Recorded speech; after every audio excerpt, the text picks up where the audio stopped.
Happy New Year's Eve 2020. We've made it to the end of the year.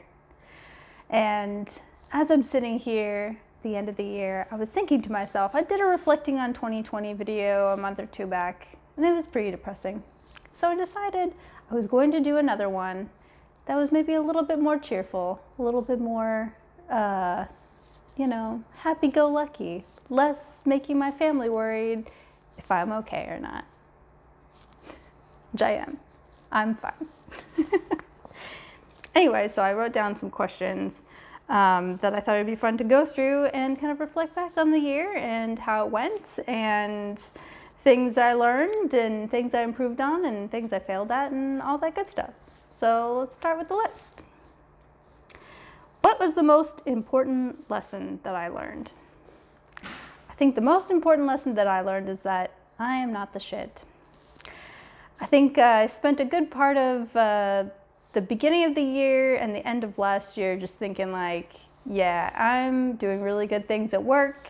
I'm awesome. I'm really good at my job.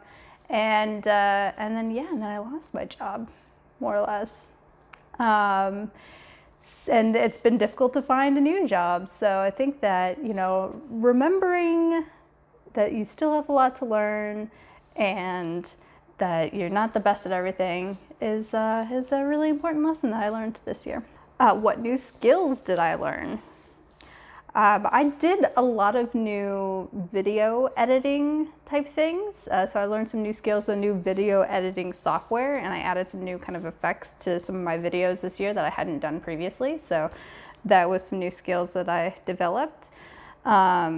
I did some motorcycle maintenance on my my little 250 Craig. Changed the oil and the air filter and put new hand grips on with some help from Keith, of course. But that was some new skills learned there. And I've been doing a lot of cooking recently, so I think I've developed some pretty decent skills in that department. What did I do for career growth? All right, so I had to put this one down because it kind of made me chuckle a little bit, considering I've been out of work since May 1st. So it's been 8-9 months now almost. I felt like my career was going at a pretty good click at the beginning of the year, and I was learning a lot about program management. But yeah, I think that for career growth for the rest of the year has been pretty slow. I'm not terribly upset about it, but it'll be nice to kind of get back in a groove with some career goals for next year. What new habits did I develop? So this was like a goal of mine for this year, was to establish some new habits that were like healthy habits for my kind of well-being.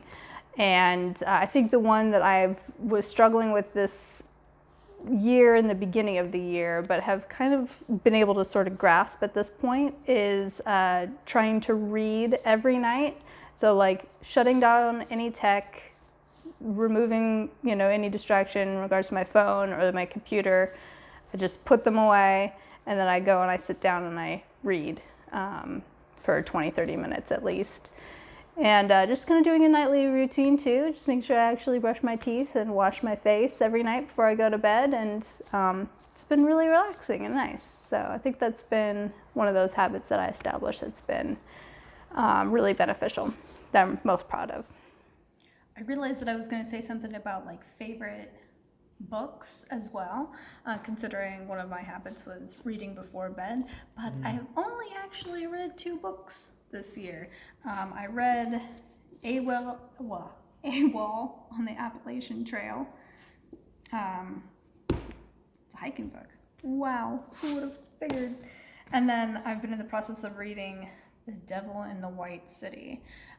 This is one that I actually got from my grandpa's wife, my grandma, Marty, and she let me borrow it, so her dog took a little bite out of it, but the book's really good. So if you're interested in either hiking adventures or historical serial killer drama thrillers or something along those lines, both books have been great. All right, so what did I do for my physical and mental health this year? For physical health, I've been working on drinking less, so like drinking alcohol less, and just being more active and eating better, not eating as much sugar and processed foods. And then for mental health, I've been doing a lot of journaling. So I think that it's been really helpful for me to just kind of put down some of my feelings just on paper, and then I can go back and like reflect on it. So I was able to really clearly see like how I was feeling at the beginning of the year or throughout the year, and where those feelings are now. So that's been really helpful for me this year. How did I fail this year? So I was going back through my journal, and a lot of the topics were around trying to drink less. I mean, I think a lot of us this year, I mean, if anybody here enjoys drinking, it was really easy to drink this year because it was a way to relax and to kind of forget about everything that was going on in the world. So I think that that's some area where I failed, but I did turn it around here at the end of the year, and I do feel like I have a more balanced relationship with it. So I'm happy with that, but the first half of the year was definitely a struggle. What was my biggest regret this year? I think my biggest regret was selling my car. I had a 2003 Honda Civic hatchback that I called Bro, and I really missed that car. I got a new car. I just don't like it as much. It's fine, and I think that it'll suit my needs going forward, but I do miss my car, and I probably would have saved some money if I just would have kept them. So I think that's probably my biggest regret this year. All right, next question. What was something that I let go of this year? So as many of you know, if you watch any of my videos, I talked a lot about training to go out and hike the PCT this year. So letting go of that this year was something that I had to come to terms with. Letting go of my time at my previous job at Eagleview, just kind of letting that whole experience go. The other one that I wrote down, letting go of old school Bon Appetit YouTube videos. That one kind of crashing and burning this year was a little bit of a bummer. I really enjoyed their videos, and it's just not the same anymore. All right, next one. What did I learn about myself this year? I think what I learned about myself this year is that I love being around people, but that it's not necessary to my happiness. I think previously I thought that it was, but considering this year I didn't spend a whole lot of time with anybody outside of just kind of my small circle of people. A few of my family members, a few of Keith's family members, Keith obviously, that yeah, I didn't have like a whole lot of time that I spent with strangers, acquaintances, friends, meeting new people, coworkers, like any of that stuff. So yeah, I think it was nice to learn that it's, you know, that other people are not necessary to my happiness. I do still want to hang out with people, obviously, but as long as we need to continue doing this stay-at-home thing, I've come to terms with it, and it's been okay. What energized me this year? So I think going out and walking energized me a ton.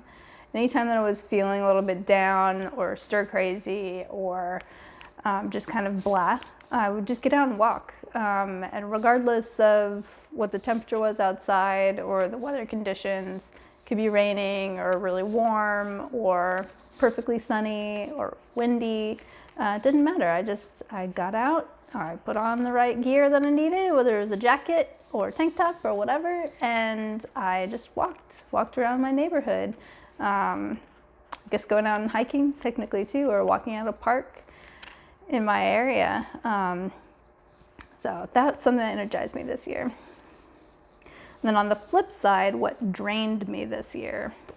I wrote down that worrying about things being too dirty was something that totally drained me, continues to drain me on a daily basis.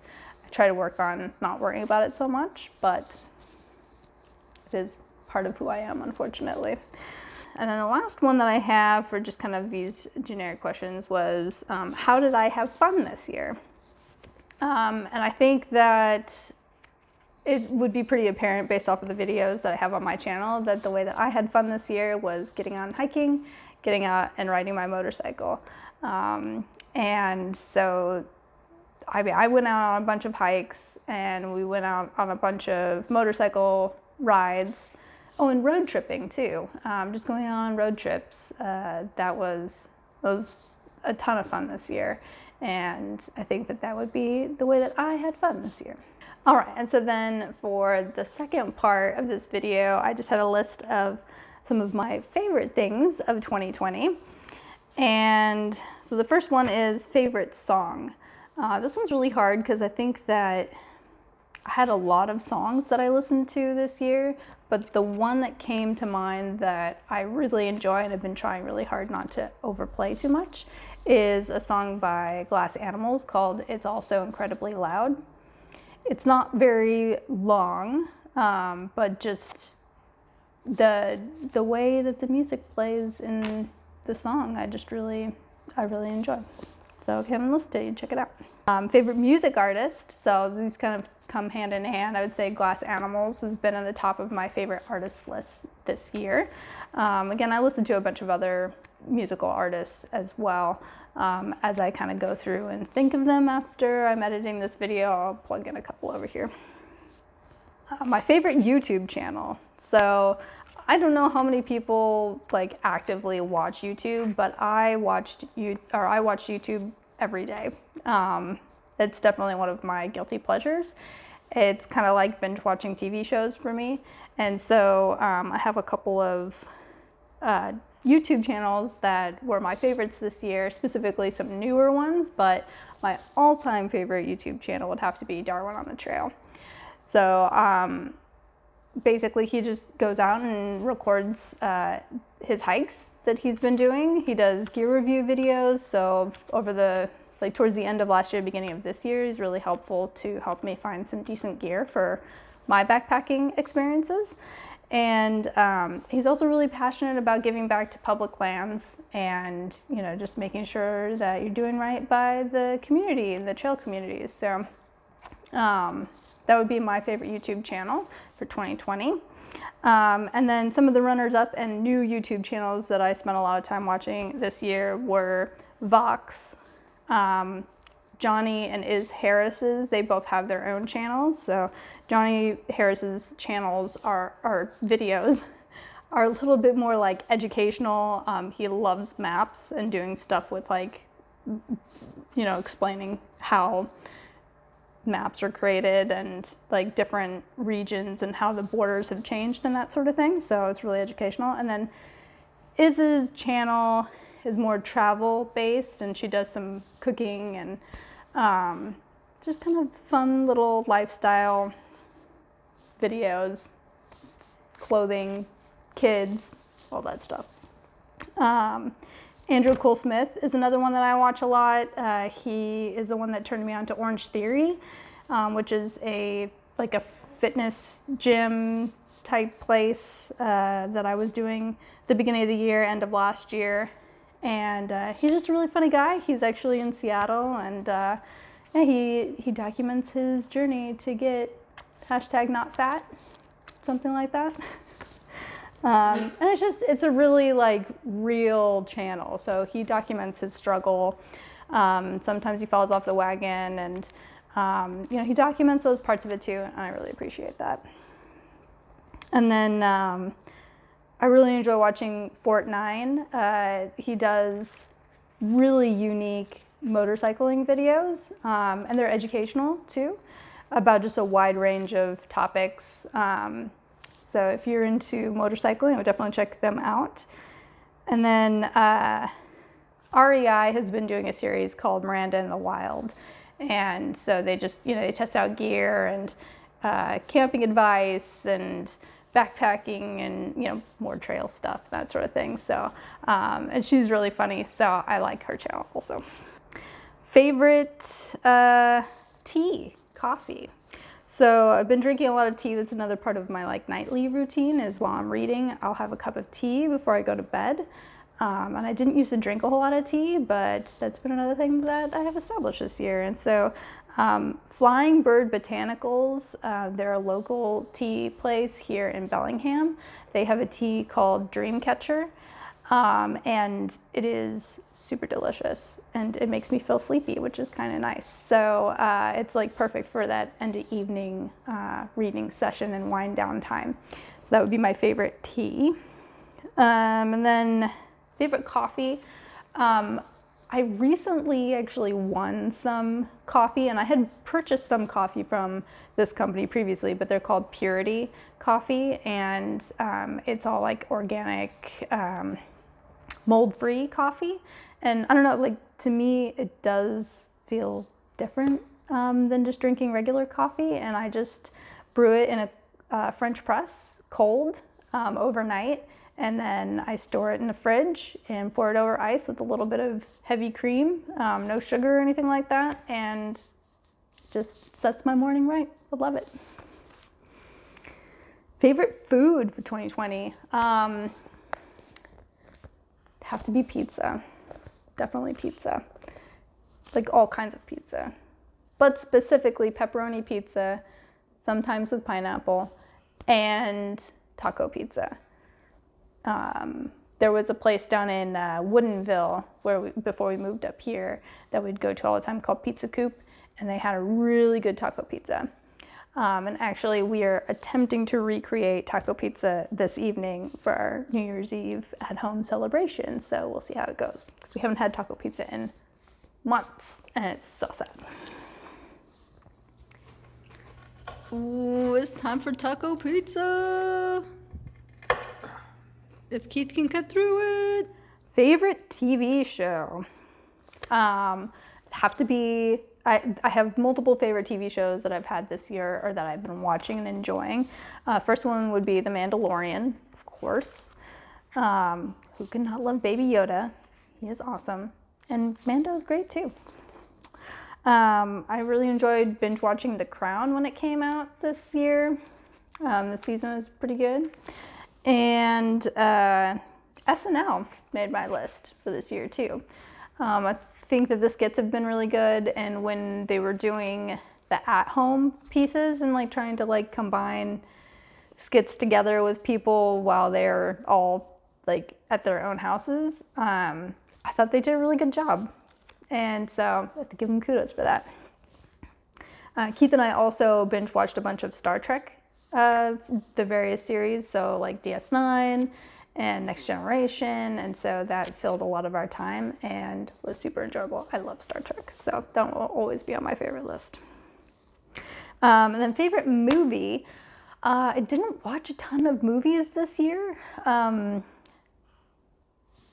of the ones that Keith had mentioned, because I asked him, I'm like, what did we watch this year?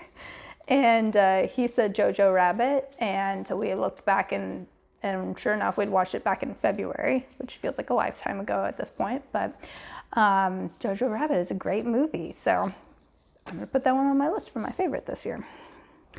Favorite adventure this year. So I think my favorite adventures had to do with motorcycle camping. So combining the two good favorite activities that I enjoy, motorcycling and then getting outdoors. Specifically getting to actually go out and camp. So there was a little bit earlier in the year, Keith and I went on a motorcycle trip and we camped not too far from Packwood, Washington, so around Mount Rainier. And then I also did my little camping excursion on my 250 down to Mount Rainier, and that was a lot of fun and it was a really cool experience. Oh, actually I had that for my favorite moments this year. But favorite adventures, I also had my birthday weekends. So I had 2 back-to-back birthday excursions. I went down like on my birthday proper to Oregon, and I got to hike a little section of the PCT and got to hang out at McMiniman's Edgefield, which was really cool. I did a little bit of a video on some of the things we did around there. And then the weekend after, Keith took me to back to Mount Rainier, and we did a hike, High Rock Lookout, which I also did a video on. And we stayed at a cabin and got to hang out in a hot tub, and it was really relaxing and just an awesome time. So those are some of my favorite moments this year. That's pretty much everything that I have on my list. I think the only other thing that I was going to say was just like, things that have happened this year that, normally I'd be really excited to tell people about, but just haven't had a real opportunity to even talk to anybody about it. Like, being inside, I've not been tempted to really go out and get a haircut, so my hair's gotten really long. I also haven't been tempted to dye my hair, so most of this is like my natural hair color. I went out a few months back to see my sister in Denver, and my other sister was there as well, and we all got tattoos. So it's kind of hard to see, but there's a little circle and then a little dot and a dot. So I'm supposed to be this circle. These are my sisters. And so the middle sister has a circle here, and then the youngest sister has a circle here, and then the dots otherwise. So that was cool. I bought a bicycle this year when we moved to Bellingham. So, the timing on it hasn't been great because the weather's kind of gross outside, but we will ride them eventually. And yeah, other than that, just been kind of hanging out. So I would love to hear from you guys about how your 2020 went this year. What were some of your favorite things? If you have anything on the list that I put together that speaks to you and you want to answer or share, feel free to comment down below. And I am working on that part 2 of the Stevenson trip video. I realized that I didn't really do any like narration or commentary. There wasn't like a game plan for any of the footage that I took on that second day that we were there. So it's been kind of challenging for me to figure out like what the story is and how to like mesh all the video clips together, because it's a lot of just motorcycling video clips and a small little hike. But I think I might just do like a little director's commentary type video so I can explain to you like what we're doing, where we're going, and things we saw and experienced and stuff. So hopefully in the next couple of weeks I can work on putting that together and sending it out. But anyways, I hope that you guys are all happy and healthy and enjoying your New Year's Eve. I love and miss you all, and I will see you guys next year.